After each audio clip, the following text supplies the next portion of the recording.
Hoy vamos a hablar sobre cómo podemos entender la relación entre el derecho y el Estado en los procesos de impunidad e injusticia. Mi grupo de trabajo está conformado por Pablo Andrés Martínez, Alejandra Navas, Daniela Ríos, Lady Patricia Castillo y yo, Laura Alejandra Caro.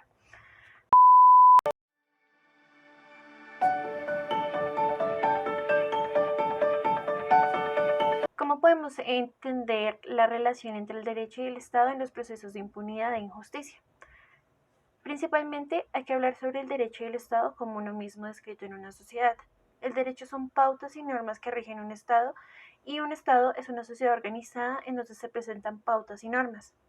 Por lo consiguiente, no podemos hablar de un Estado sin derecho o de un derecho sin Estado. Sin embargo, en la sociedad la implementación del derecho no siempre conlleva la justicia. La impunidad e injusticia es una variable presente en el ejercicio del derecho. Como sabemos, la impunidad es la ausencia del castigo a un acto en lo cual lo merece. La injusticia, como su nombre lo indica, es la falta o ausencia de justicia.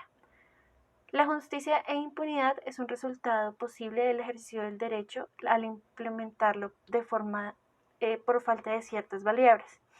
Para esclarecer un caso, en la aplicación del derecho se presentan estos vacíos y espacios en blanco donde la justicia no se puede impartir, ya que el veredicto final no es favorable.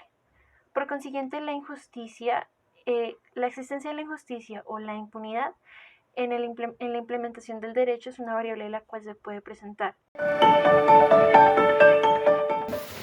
Para comprender la relación entre el derecho y el Estado en los procesos de impunidad y justicia, deben tenerse en cuenta los siguientes aspectos. Entonces, el primero de ellos sería cuáles son los deberes del Estado respecto a la ciudadanía. El segundo es cuáles son las nociones de justicia del Estado. Y el tercero, pues las garantías que brinda el ejercicio del derecho respecto al cumplimiento de los deberes del Estado. Cómo el derecho presiona al Estado a actuar de una manera acorde a sus principios. Más aún en el caso colombiano, digamos que este es uno de los puntos más álgidos en el funcionamiento del Estado colombiano, porque este en su estructura es un Estado social de derecho, que en su deber ser garantizaría la vida de sus ciudadanos. Sin embargo, vemos que en el transcurso de su historia, el Estado colombiano ha sido actor en el conflicto. Vemos como, por ejemplo, instituciones como el Ejército Nacional han actuado con otros actores del conflicto al margen de la ley, como los paramilitares. Un caso claro es la Operación Orión. Y vemos como las víctimas de estos procesos quedan en impunidad. Claramente el Estado siempre apunta como a reparar en términos monetarios, sin embargo la reparación no debería ser solo eso. Y es interesante pensar cómo Colombia, siendo un Estado de Derecho, es un país que experimenta desapariciones forzadas y violencias propagadas desde el Estado mismo.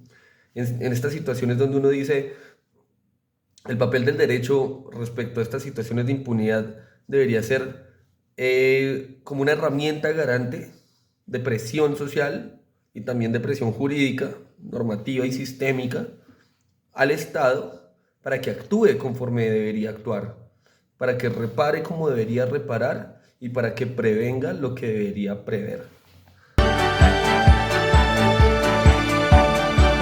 Para entender la relación existente entre el Estado y el derecho en procesos de impunidad, es necesario tener en cuenta que en Colombia vivimos bajo un Estado social de derecho consagrado en la Constitución Política de 1991, la cual tiene dentro de sus pilares fundamentales la separación de poderes, la primacía del interés general sobre el individual y la correcta impartición de justicia. Ya una vez nos hemos situado en este contexto, podemos empezar a analizar que la relación entre el derecho y el Estado se basa principalmente en la persecución de los fines estatales que podemos encontrar dentro de nuestra misma Constitución, puesto que ya ambos están subordinados bajo el imperio de la ley, de manera que cuando se habla de impunidad o injusticia, el papel que ambos juegan busca velar por los pilares que ya se han establecido dentro de la Carta Magna.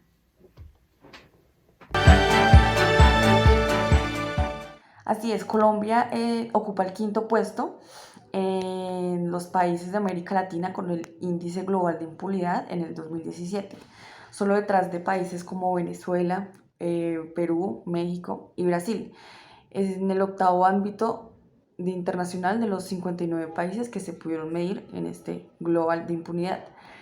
La impunidad es un fenómeno que se presenta a niveles elevados. En Colombia el 57% de departamentos se clasifican en un nivel alto o muy alto de impunidad y solo el 9% se encuentra con un nivel bajo.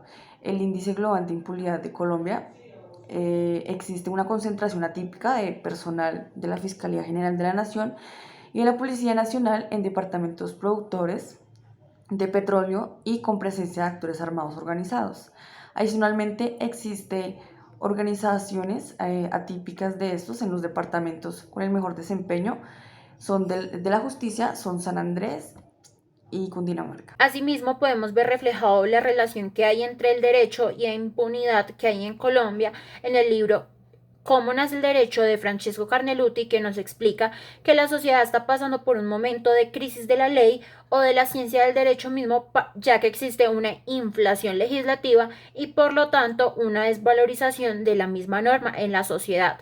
Y efectivamente es así, y más en un país como Colombia, que tiene leyes para todo, pero al mismo tiempo no tiene leyes efectivas para absolutamente nada.